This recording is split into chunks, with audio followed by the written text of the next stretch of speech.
Ladies and gentlemen, welcome to the 12 Talk podcast. We're here for a pre-combine special. This is our prospect watch. We're going to be looking at some fantastic prospects that Mitch has compiled all the information for. We'll go through exactly where we think they're going to go in the draft, how they'll fit with the Seahawks, and also we'll start looking at how they've done and give some justification. Let us know if you're listening. By all means, feel free to comment. We'd love to hear from you.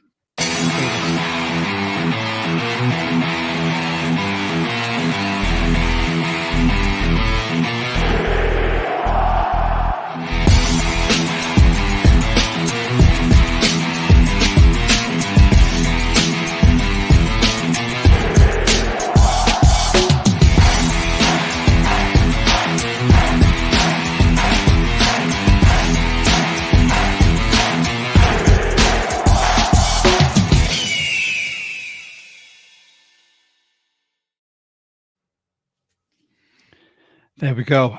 Just a quick apology. I'm sorry. Usually we do this on a Sunday in the off season, but my internet has been awful. If I cut out, that's because I'm hotspotting from my phone. Adapt and overcome as you will. Thank you, Mitch, my technical master.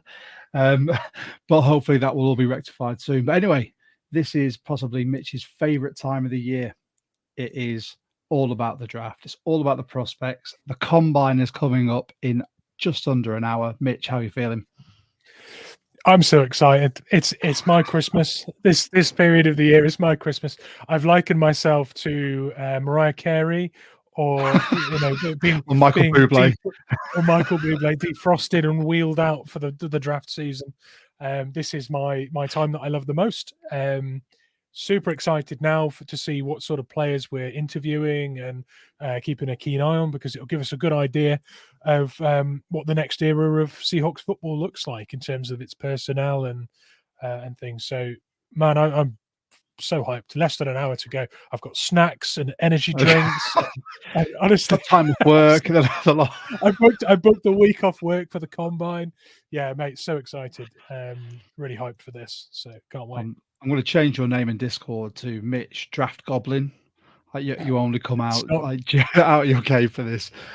I'm really excited. Sure. I mean, we've been doing and we've seen all over social media so many mock drafts, and I try and meet with a sense of trepidation because we don't know what's going to happen in free agency, who we're going to be looking at more than others. But the list you've compiled, there's a lot of really interesting prospects there, and whether they come to us or they go elsewhere in the league, I think this is something that we need to address. I mean, I'm now going to have to rethink my draft strategy on a lot of my mock drafts, purely down to who you've mentioned on this and where I could possibly get them, and other people might be doing the same. With that, well, I was going to say, in regards to the names I have popped on here, a lot of these guys are players of positional need at positions where we're picking as well. So I think they're players who will be available and will, they'll be the kind of players that you see available when we're about to pick, and they'll be on the tip of your tongue when you say, oh, well, we could take this guy or that guy. There's going to be decisions about some of these guys, and we very well could take, one or two of these. I think genuinely could be taking some of these. So. We'll have to see how you do on your predictions for this season, because last season you were actually you got 2. I mean, there was 3 I talked about extensively as possibilities. 1 I said we'd definitely take. I think I'd called quite a lot of it. Oluwatimi was on my list, and Mike Morris as well, and Cam Young as well was another one we talked extensively about. So yeah, those 3 were definitely on my list. Weirdly, 2 Michigan players, and that was before we had the real Michigan connection like we have now. So this is going to be an interesting one. I think I got 1, which was a UDFA, which I think was Austin Falau, I think it was. Yeah, you did. Yeah, you called that for sure. I was ringing the bell for him because his college production looked fantastic. Right, with that, and for everyone watching, should we get into this, Mitch, I'm going to roll this over to you. This is your baby. You are the man that has put so much time and effort into it. So here we go. Yeah.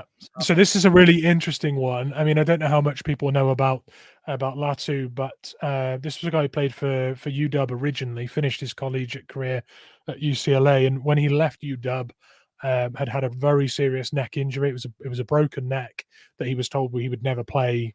It was a career and a football career-ending thing. And the first thing we've got here is what stands out, and I've stated there that he's not going to test particularly well physically and athletically. He's never been a guy that wins with those kind of traits. However, he's extremely polished technically. He's got a really good set of pass rush moves. He's quick off the snap. He will win at the next level without having to rely on bullying less sort of physically gifted players. He's not filling up his stat sheet with stats beating less. Yeah, exactly. It's never been his way. He's had to beat them with skills that he's polished.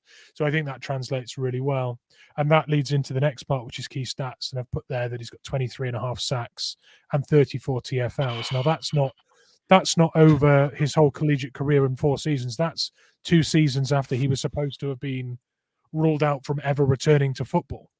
That's after breaking his neck. He managed to do that in 2 seasons. So that's a crazy stat line for anyone, especially considering that kind of setback. It's still for me, obviously, that the broken neck thing is quite prominent for me with my physical history, but I still can't find anywhere that shows or tells you what it is. It doesn't tell you what he did. It's just broken neck, and you're like, is that cervical spine? Is it spinal cord? Is it? No one knows. I'm just gonna have to keep digging. I'll sure find it somewhere. If anyone watching knows, please tell me. I'm sure it'll come up tonight because they'll be plugging in all kinds of information while they're competing. They'll do a large part on it, I'm sure. So we'll find out more about that tonight. Big shout out to Robert Smith from the Let's Talk Seahawks podcast in there, bigging up the combine week, which we're about to enter. Hello, yes, Robert. Dude. So we can talk there about upside. Final bit on this. Productivity. It doesn't rely on physical superiority at college level. It's gonna translate really well, I think, to the NFL. I think that's his upside. What he's already got is going to translate really well, and getting an NFL weight room and weight program and stuff. I think that upside is there, that he can add that to his game for sure. And the last bit, draft projection. I don't think anyone's going to be surprised by your projection here, but again, if he falls to where we want him to, then you've got him rubber stamp there. Absolutely, top 20 pick. Could go a lot higher than that, depending on how the results come back from doctors poking and prodding him this week, I think, at the combine. But certainly a top 20 pick. That feels pretty safe. Yeah, I think that's going to be the overriding factor for a lot of people. I mean, you look at the reason DK fell was because he had a broken neck as well, and it's a lot to take on in a contact sport. It's going to take one awkward fall, hit, and he's out. You've spent a first round pick on someone who may not potentially play anymore. So I like it. I mean, I've watched quite a bit of his college tape. I'm very fortunate to have you feeding me a lot of it. So I've seen a lot of stuff. And like you said, the technical ability, it's not just him bull rushing people there. I think he's got a fantastic swim move, and it's his feet placement as well. He uses his feet so well to gain an outside leverage to get around someone. So I'm all about this one. Click onto the next one for you, mate. Love this guy. Yeah, this is a cool one. Cooper DeJean is a really, really versatile player, and what stands out for him, they're absolutely everything. It's one of the most rounded skill sets you'll find of any prospect. You could put him at outside corner, you could put him in the nickel, you could put him at safety. He's going to be superb for you. The ball skills are there, the tackling security is there, working coverage is there. Just the way he mirrors underneath when he's tracking as well. Unbelievable player. One thing I really like about this as a Seahawks fit is if you imagine a Mike Mack defense where you've got Witherspoon being moved around as a defensive weapon, you never know where Witherspoon's going to be used. Is he blitzing? Is he the nickel? Is he going to be moving to the perimeter, out into the flats? You never know. If you've got DeJean there as well, you also don't know where he's going to be. Like it's just unbelievably difficult to know what your wide receivers, tight ends, etc., are going to be facing after the snap. So I don't know whether we'd likely to invest more first round money into our defensive backs. That seems a little sort of back heavy. But I love the idea of how well you could disguise packages with those two in there. So that's one thing I like about Tashin, for sure. Well, there was a conversation, wasn't there, that you were having with a gentleman called Art on Twitter about the positional versatility and the fact that Mike Mack is going to want his Kyle Hamilton. Yeah, and that's true. This that was today, I think. There was. I was watching with great interest.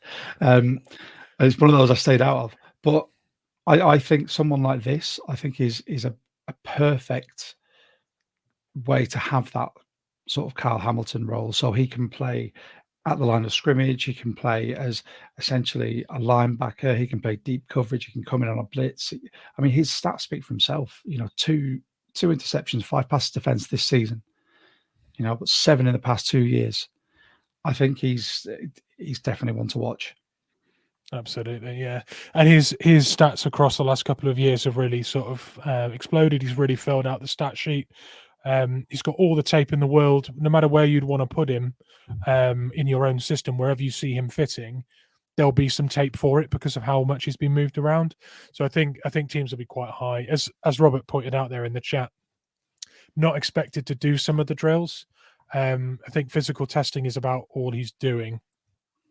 But yeah, like Robert says, physical freak. So he's probably not wanting to do, a slightly slow drill somewhere else that hurts his stock. He can just go out there with the tape he's got, flaunt the physical traits, and not harm himself at all. So that makes sense from his perspective. And then upside, positional fluidity, a dream combo with Spoon, as I addressed early on in that slide. So what's my projection, Josh? Pretty sure I know as I put it in there myself. We got another top 20 there. I think that's pretty safe. Next slide. Here comes a big boy.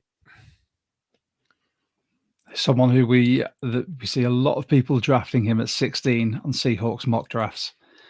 And again, yes, this is one that I am more than happy with. But again, I want to see how free agency shakes out, because if we retain Big Cat, we've still then got Jaron Reed. You're going to have your Mike Morris is coming back. There's positions, that group is going to be there or thereabouts. And I think Mike Morris, if he's back fully from injury, I think he's going to have a big part in Mike Mack's D. Yeah, I think so. I do think we're going to see John Schneider go best player available again this year, and Brock Bowers, Jazon Newton, players like that. If they just happen to be there at 16, if he's true to the BPA strategy, I can't see, unless there's huge character concerns, I can't see us turning our noses up at a player like Jazon Newton. And I've put there in the what stands out. Part of that is living in the backfield. If you've watched Jazon Newton for any period of time in college football, he just seems to always get there, and it's madness. And if you think about what a Mike Mack defense looks like, you're trying to rush 4 a lot of the time and have extra versatile players in the back, on your end. This is a guy that's going to get there. So that's a brilliant, a guy that's got a knack of just always beating his man or double teams is superb for that kind of thing. And if you look at the stats, I mean, 18 sacks, nearly 28 tackles for loss. Ridiculous. College career. It's productive, seriously productive. It's an absolute madness. And then upside, I put excellent scheme fit, good versatility as you can play tackle or end for us, or 3-tech in a 3 front. We're going to see all of those combinations. So having a high motor, versatile lineman out there that makes it look like it could be a 4 or a 3 at any one time allows that sort of window dressing and everything that Mike Mack's going to want. So really good fit. And I'm just waiting for all the Jalen Carter comps for him. So I don't know if he's quite Jalen Carter, but it's the best one in the draft class by many big boards, and I reckon someone's going to mention it. But yeah, rubber stamp top 20 again. There we go. Right, and then There we go. There we go. Beautiful. Okay, so Fuaga's an interesting one here, and I think a lot of people project him to slide inside to guard at the next level, depending a bit on the system. But genuinely, I think a lot of people are going to use him on the interior, and that's exactly where I'd see him playing. If we were to take Fuaga at 16, or after a small trade back, if he was still there, I could see him being brilliant cover for Lucas, and I could see him being excellent on the inside of Charles Cross at left guard. It's a brilliant fit. He's a real competitor, extremely strong in the run game. Needs to add a bit of savvy in the pass game, but that comes, and that's quite common with guards at college level transitioning to the NFL. They need to be usually polish up some pass pro. But he's an extremely good competitor, and I love watching how aggressive he is. There's some really good clips in the week leading up to the Senior Bowl where he was competing with I think it was with Latu. They had like a series of clips that went sort of semi-viral where Fuaga would dominate him forth, wasn't it? Yeah, it was Fuaga doing Latu, and then Latu would get a number over Fuaga, and they made each other look silly repeatedly. But it was two highly technical players showcasing their skill sets, which I love to see. So Fuaga's a really cool option there to play left guard for us. I've put what stands out: aggression, competitiveness, all the way through the play. Key stats there: 700 snaps, no sacks allowed, just 2 QB hits, which is mental. An upside there: run game dominance. I think if you want to make your run game look a bit better next year, having some guards that can really move men is going to be a good place to start, and he would certainly achieve that. So Fuaga's a really interesting choice there, and it gives us a nastier line as well, which I like. So him and Lucas next to each other would be outstanding. Yep. I also love the fact that he's a Beaver, and he's from the other Oregon, local boy. Is good.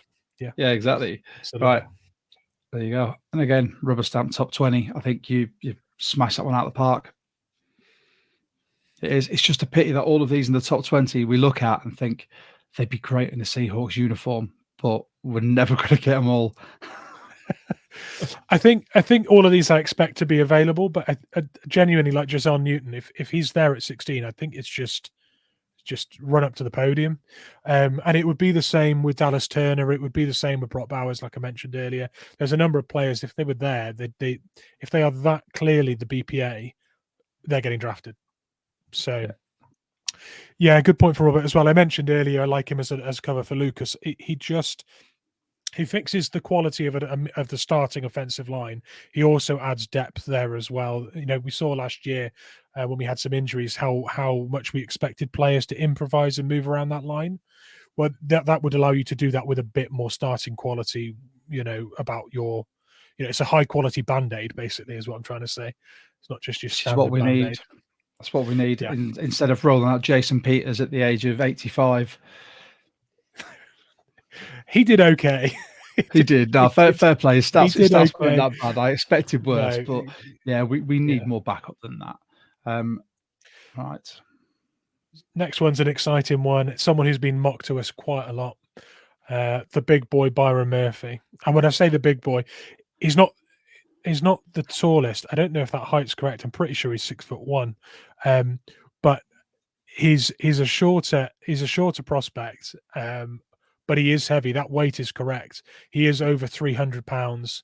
So at 6'1", he's got a lot of mass on him. That is meaningful, powerful mass. He's not just a space eater.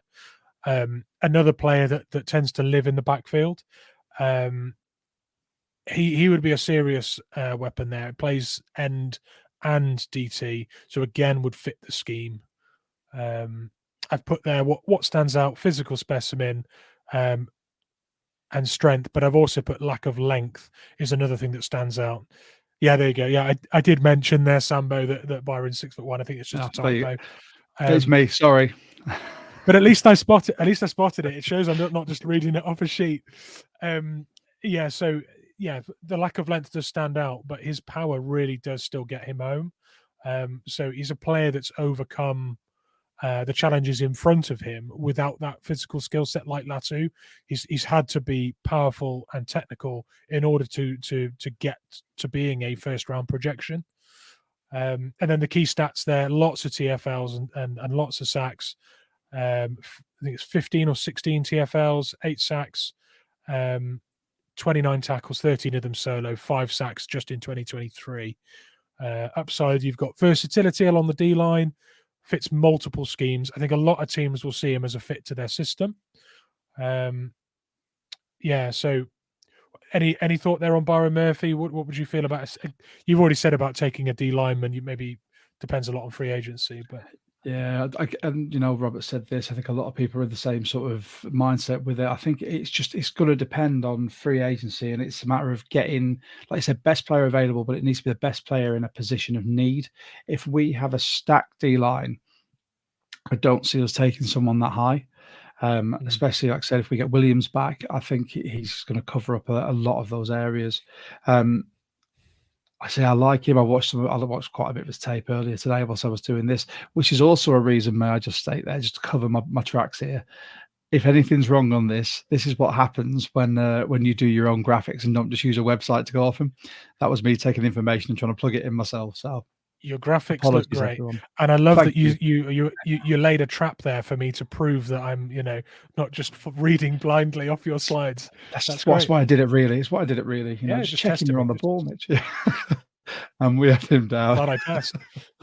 And there you go. We got a late first round grade on Byron Murphy. I do think he's somewhere between 20 and 32. I don't think he slides out the first round. Honestly, I think he's too talented. So I don't think I've seen many actual mocks that have got him sliding out the first. So yeah. I'm with you on that one. And then we've got this man. There we go. This is a fun one. This is fun. Anyone that watched the Longhorns this year, saw some strange glitches in the Matrix where they saw a 360-pound nose tackle playing tight end. If there's a guy, if there's a stereotypical body type that you could see playing both sides of the ball, you're thinking safety that's maybe playing wide receiver, or someone who's got good ball skills going both sides of the ball. You're not looking at the nose tackle and going, that's a versatile guy, a top athlete, he can play tight end in my system. But Robert's right. Robert just saying there that big man can move, and he certainly can. He was used a lot as a run blocking aid. I think they probably put him out there just to aid the run game initially, but then occasionally chucked him the ball anyway. He was out there listed as a tight end. He was an eligible receiver, and I think it was two or three touchdowns he had last year as a nose tackle, subbing in as a tight end. So that is a real standout for T'Vondre Sweat. But when I've actually written down the true standout, it's just gigantic human being, 6'4", 362, space-eating nose tackle, can also play DT. And I think that's key from a Seahawks angle, because I mentioned earlier that some of our looks, we might have 7 players up at the defensive line, but actually when come the snap, there's only going to be 3 or 4 still there, or 4 or 5 maybe, still there. Whether that's a 3... it turns out to be a 3-4, or whether it's a 4, he's either going to be a defensive tackle or a nose tackle. So it has to be believable that he could be either. Otherwise, you don't sell, the bluff. So any nose tackle that is out on the field for us doing that role needs to be the center of a 3, or needs to be alongside another DT, stuffing the run in tandem with another DT. So he can do that. He's shown that. The motor's there. I mean, damn, if you can play both sides of the ball, you're clearly very fit, which is weird because he's 362. Well, as we just said, those was using imperial measurements. He's 26 stone. Yeah, 20. It's mad. For reference, last time I weighed myself, I was 17, and I'm not a small human being. By way of amateur rugby, I'm around about normal for my position. That is ridiculous. It's eaten enormous. Like what, over half of one of me. It's just silly. Absolutely. Any other questions, by the way, that are coming through on X, on YouTube, or on Facebook? we'll try and address them towards the end, but we're going to try and look at the prospects for now, and then we'll look at, because we've got some coming in. So it's draft projection. We can save those. Yeah, so draft projection. I'm saying late first again here. You may notice that we are going down, the draft in a sort of order here.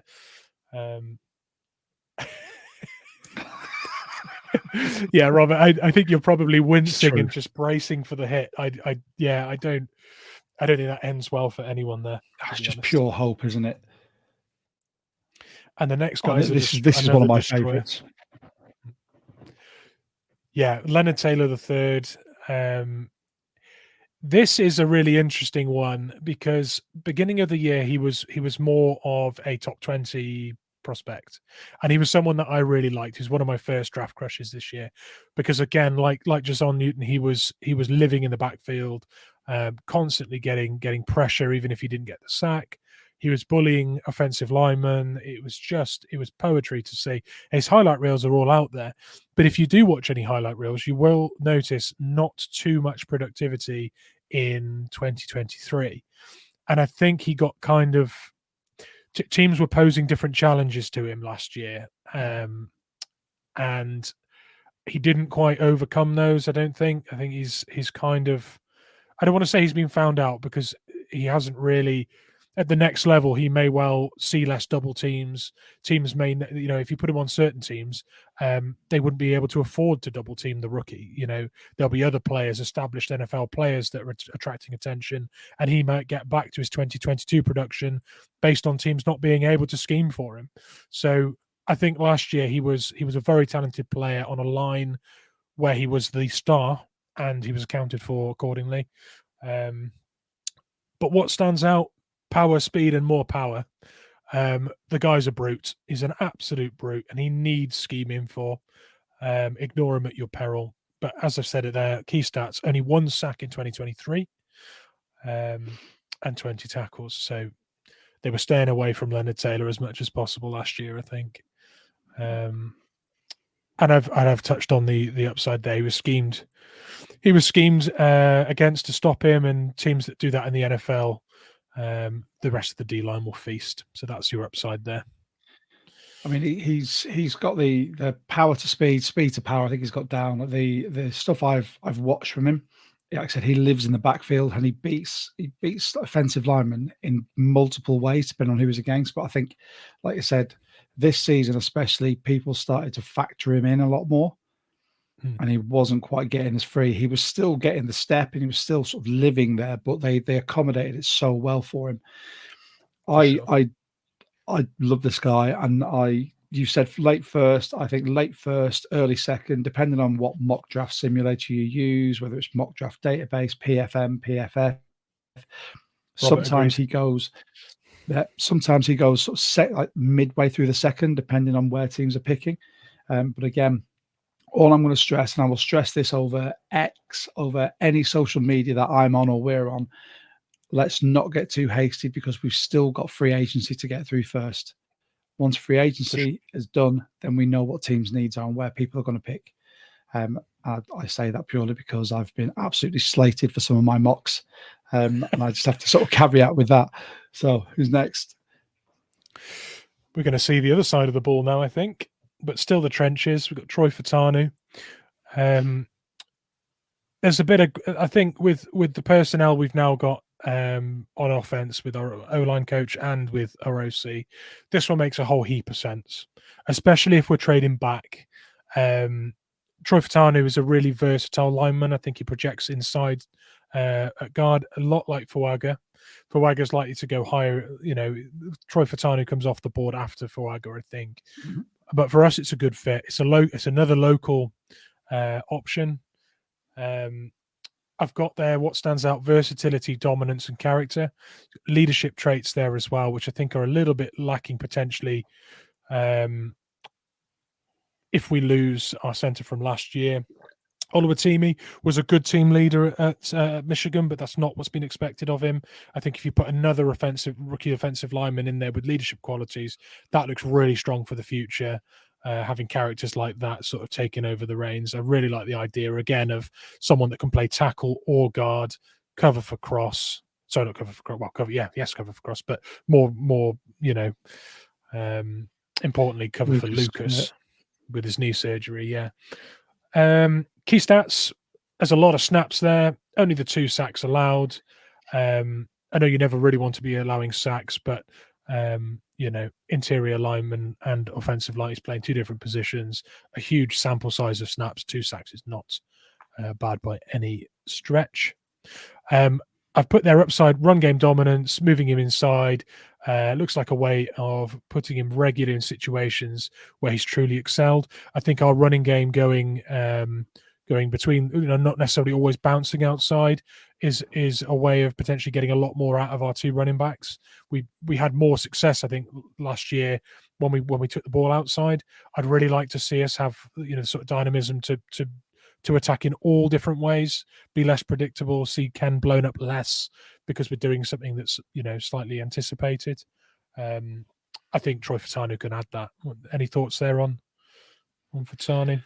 No, I think you've nailed it there. He's a hometown guy, so people are going to love him. I mean, you have to be dominant on the O-line when you've got Michael Penix as your quarterback, because for all the injuries he's had, I didn't see a great deal of the mobility he was much forward for like previously last season.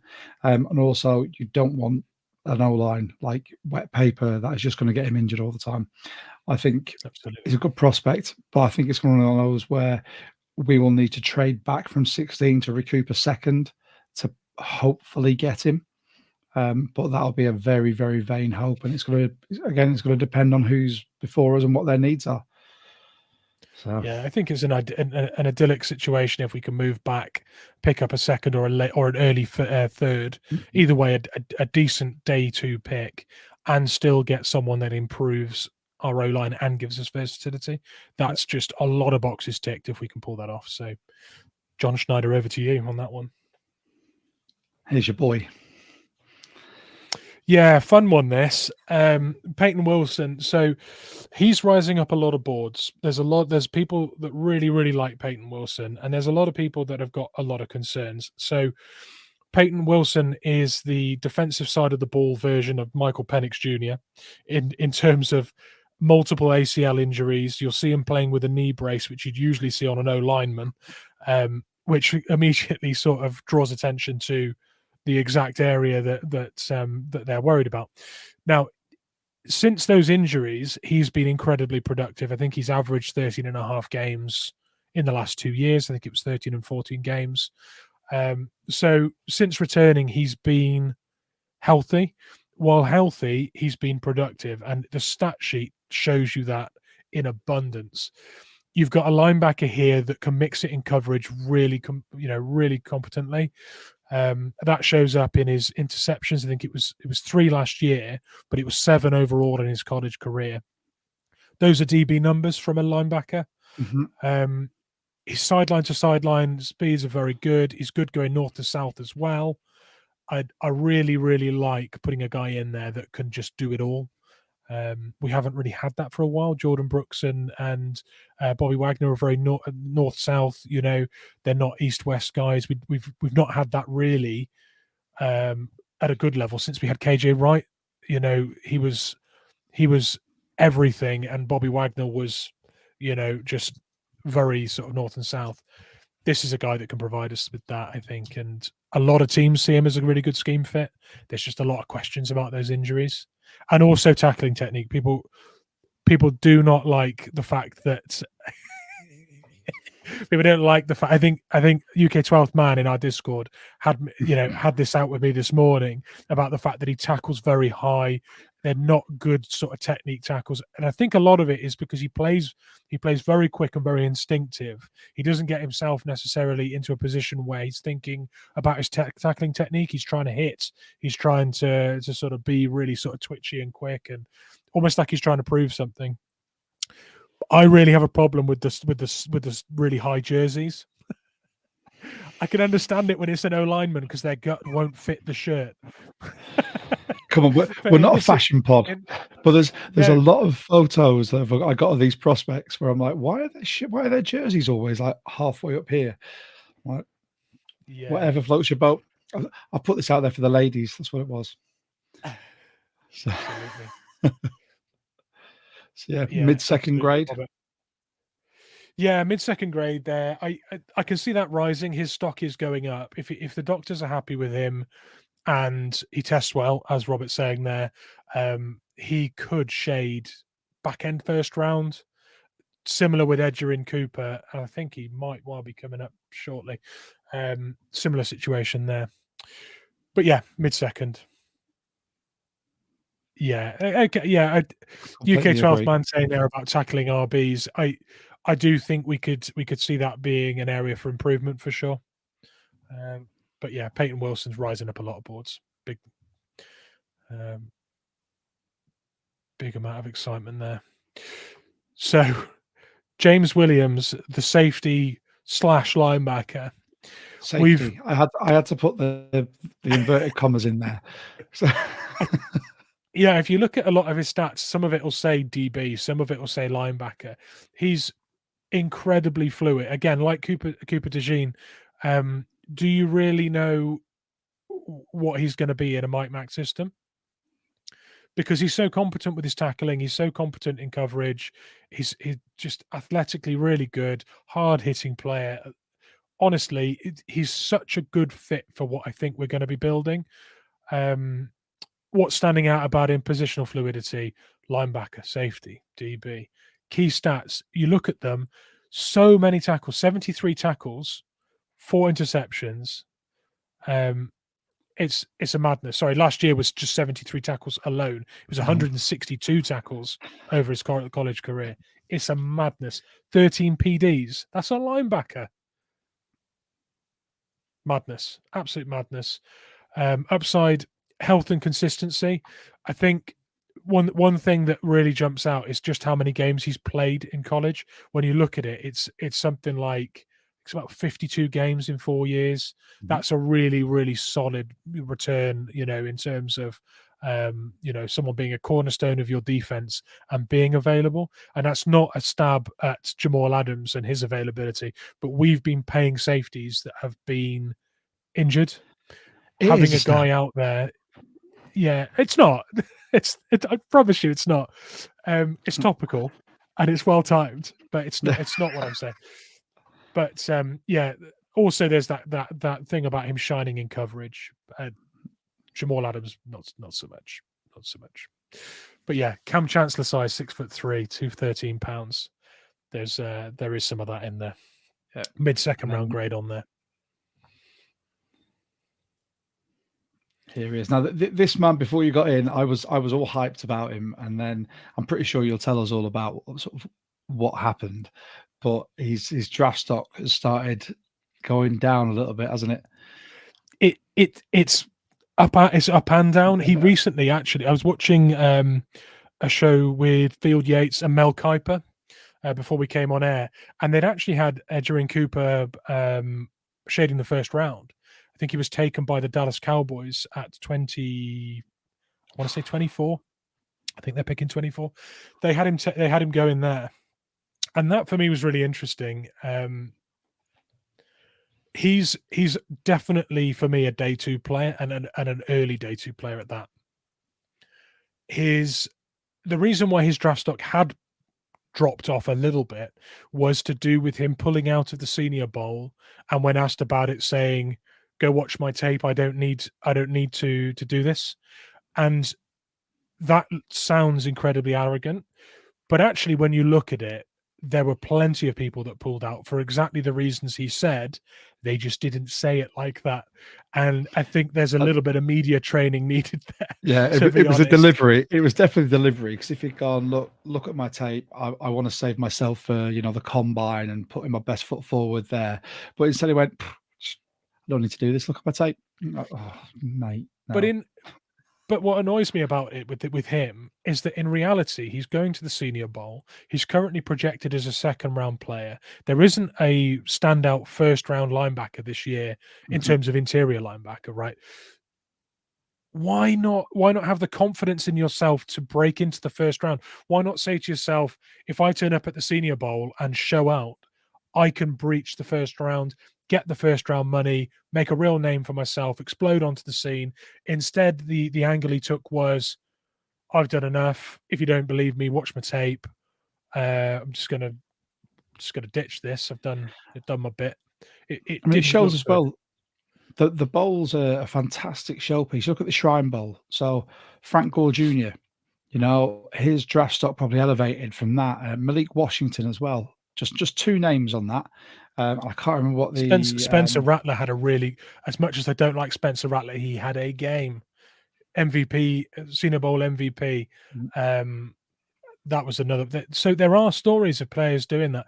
I think he's probably just worried about the injury, felt like he stood to lose more than he could gain, when in reality there was room for him to gain, and it showed arrogance, and it showed possibly a lack of self-belief. If I was him and I was as good at what he does as he is, I'd be out there trying to show out. I'd be center stage in the limelight, trying to do that. He didn't back himself to do that, or at least he took the negative side of that coin, and just not for me. Like that upset me a bit. I was really hyped on him, really wanted us to get him, and now I see a little bit of a negative twinge to this. But yeah, effective going north to south, east to west. It's very good sideline to sideline. Also chips in with a lot of TFLs and sacks, so he's obviously good in blitz packages and things as well. Fantastic tackling technique, real textbook player. Key stats there I've mentioned. Upside athleticism and a well-rounded skill set. Could mix it in coverage for us. Can play the hook, or sit there and assist in the run, in the run stuffing as well. An all-round player that could immediately provide starting quality, mid-second round player. Nice and easy. Here we go. Here's the man whose dad liked your tweet. Yeah, Cooper Beebe. Here we go. So I tweeted out a mock draft this week where we took Cooper Beebe in a second round pick after a trade back, and for the first half an hour that it was dangled out there on X, the only person that actually liked the tweet and liked my mock was Cooper Beebe's dad, Tom Beebe. What an endorsement! So yeah, so his dad liked it, and he knows him better than anyone, so it must have been a good mock. So what stands out with Cooper Beebe, right? You've got a real big body, well-developed run game interior lineman here. Extremely versatile. He's played tackle and guard. I believe he's taken snaps at center as well, not for a prolonged period of time. He's dominant in the run game, hard to move, really good anchor, and also known to be a leader in that locker room as well. So that for me ticks an awful lot of boxes. Definitely ticks some John Schneider boxes there with the character uptick as well. Key stats: it's 870 snaps, 8 quarterback carries, 1 sack, no QB hits from left guard position. That's really good for a guy that they're moving around to not be culpable for a huge amount of damage. Is really good. You'd think when someone's moved around like that much, they're not the key player on that O line. They're someone that can do bits and pieces, and you can move them around to cover wherever. He was being moved around to positions where he could make the most impact. They were moving him so he could impact the game, and nowhere that they put him was a liability, and that's superb. Really like that. Upside, being a starting level player at 4 out of 5 spots along our line. I think anywhere where you put him, he's of starting quality. I don't think he's an improvement at either tackle spot, but he's certainly a willing and capable deputy. And anywhere we put him at guard, I think he's an improvement, and it improves that line. So as well, when you look at Deal, who might, if he doesn't re-sign, we need a left guard. So mid-second for him. There you go. Tom Beebe will like that one. Hope he's watching. So this is a topical one today. Junior Colson. So Junior Colson was interviewed today at the Combine, and he'd said that he'd just come out of a formal interview with John Schneider and the scouts. So we know already that there is solid interest in Junior Colson's skill set. I really like this player for similar reasons to Edgerrin Cooper. He's very good sideline to sideline, outstanding tackling technique. There won't be a better tackler in this draft at any position. I genuinely stand by that. I honestly think he's absolutely superb. I think he's what we. I don't want to say he's what we got from Bobby Wagner, because Bobby Wagner is a walking Hall of Famer. But when you see Bobby Wagner on the field, you know if someone runs it straight up the gut, if the D line don't get him, Bobby Wagner's getting him. That's the assurance I feel with Junior Colson.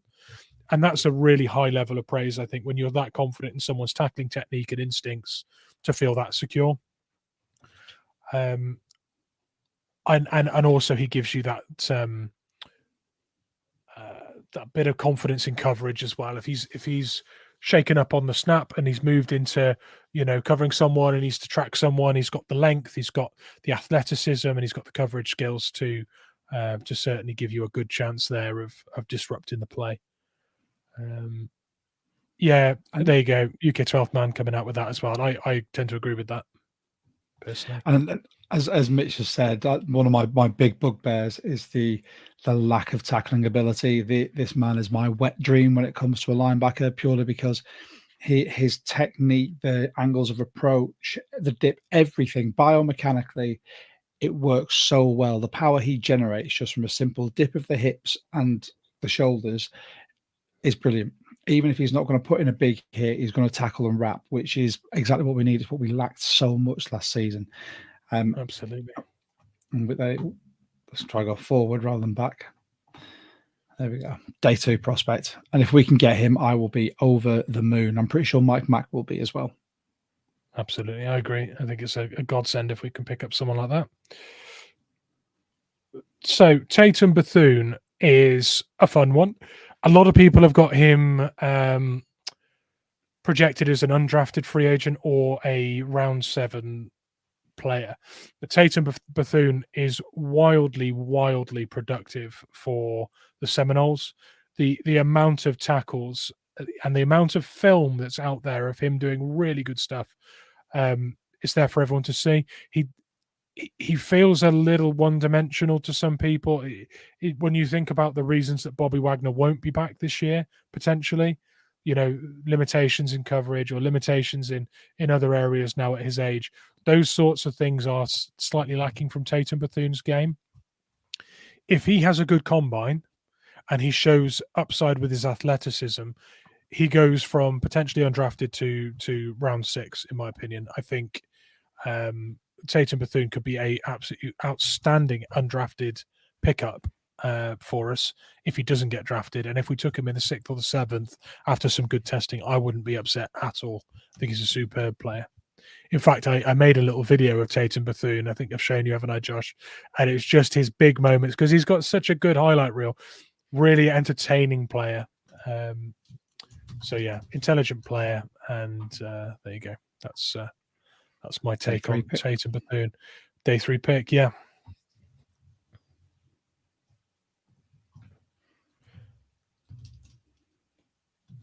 Here's a guy. So Vaki is a player that's on a lot of players' lips a lot of people's lips at the moment. He's going up a lot of people's draft boards. I think people look at him as a real ball of clay that can be molded into many different systems. He high points the ball really well. He's super aggressive at going up for contested catches. Won a lot of those at college level. I think a lot of people wonder whether he can do that in the NFL as consistently as he's done it in college. It would be a really good player to pick up on day 3, in my opinion.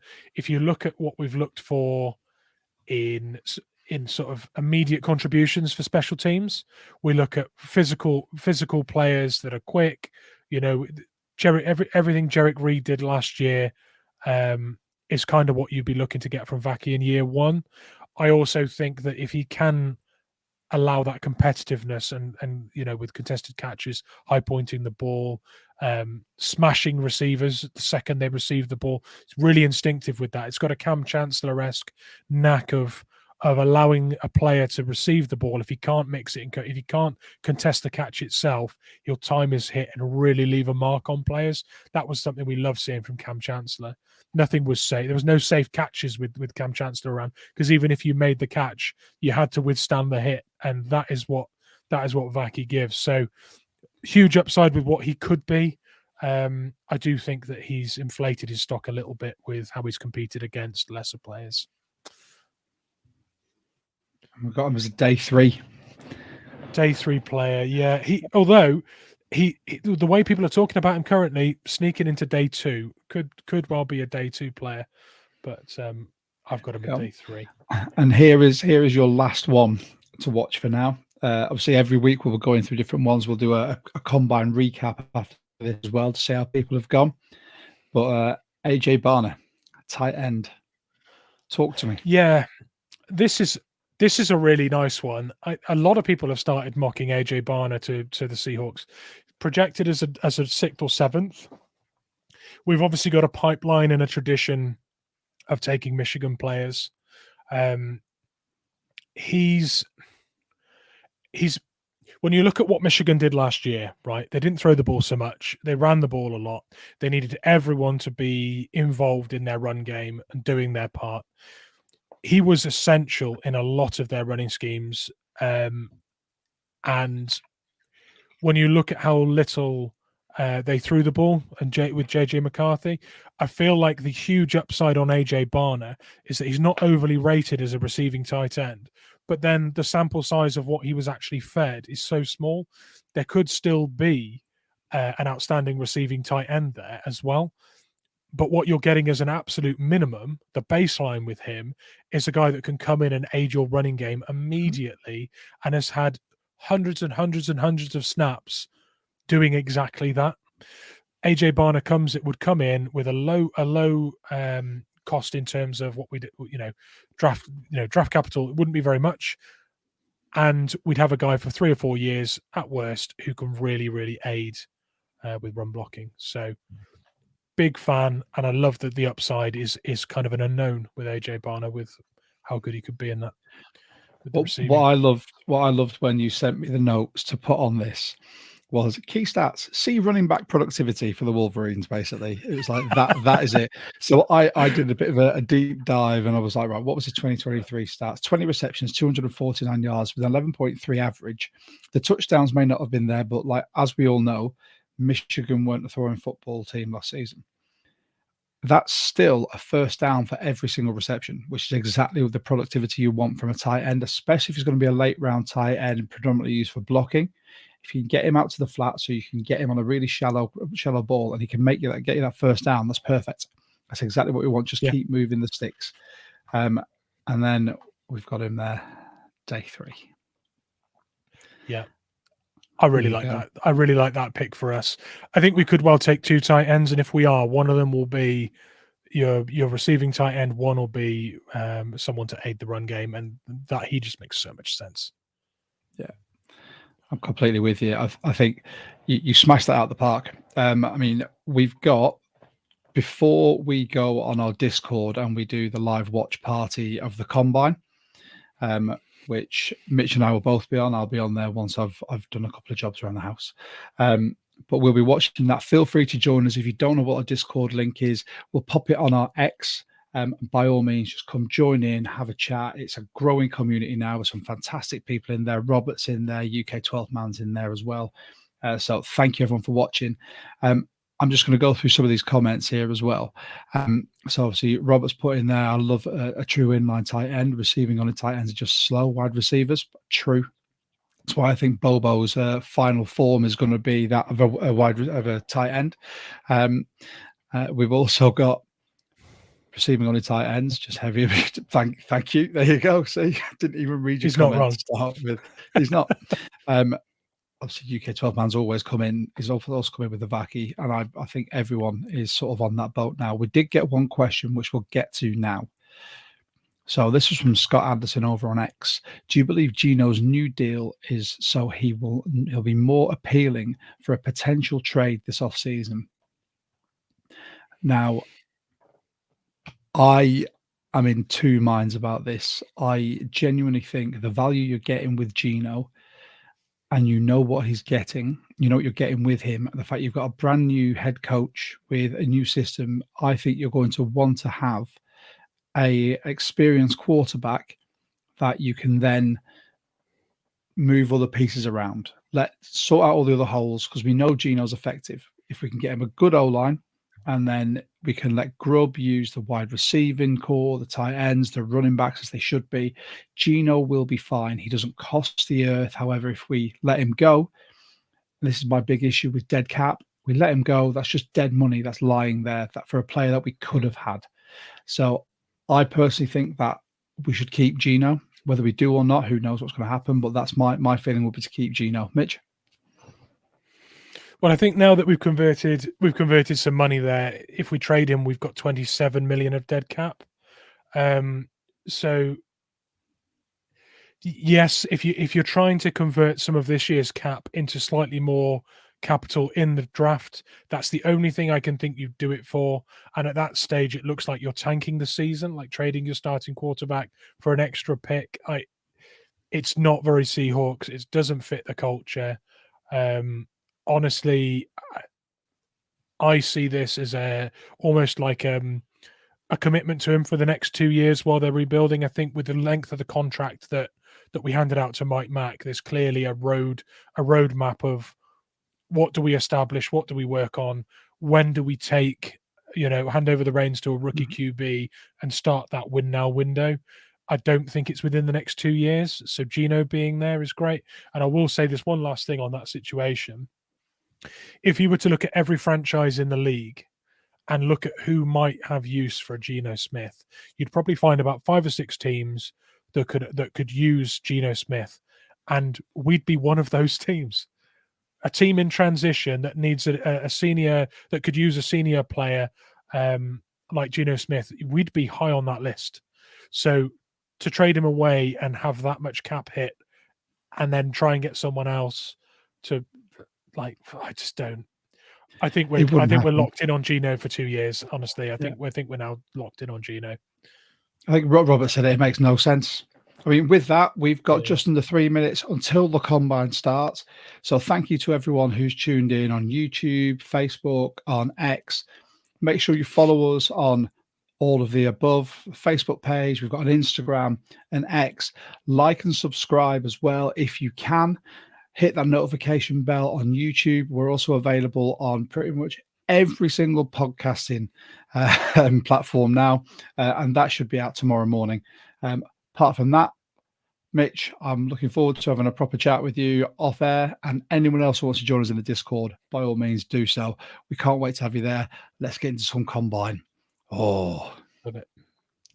Nice one. And let's finish with a Go Hawks. Go Hawks.